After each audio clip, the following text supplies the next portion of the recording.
امام کہہ رہے ہیں اے ابن سنان، جمعے کے دن کو محشر میں مثل العروس، دلہن کی طرح سجا کے لایا جائے گا. دلہن کی طرح جمعے کا دن تمام ایام کا سردار مجسم شکل میں موجود ہے، زیورات اس کے اوپر پہنائے گئے ہیں. اعلان ہوگا اے جمعے کے دن جس نے جمعے کے روز میں محمد و آل محمد پہ زیادہ سے زیادہ صلوات پڑھی، اس کا ہاتھ تھامو اور جنت میں لے جاؤ.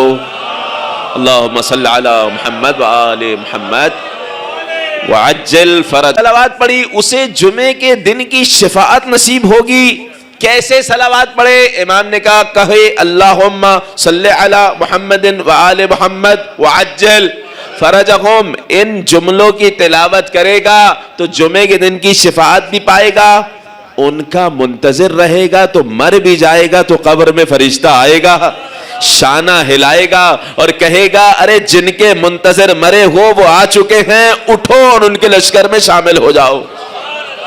اٹھو اور ان کے لشکر میں شامل ہو جاؤ. مولا جمعے کے دن زیادہ سے زیادہ آپ نے کہا صلوات پڑھے گا. امام نے کہا 100 مرتبہ، 100 سے زیادہ اللہم صلی علی محمد وآل محمد وعجل فرجہم.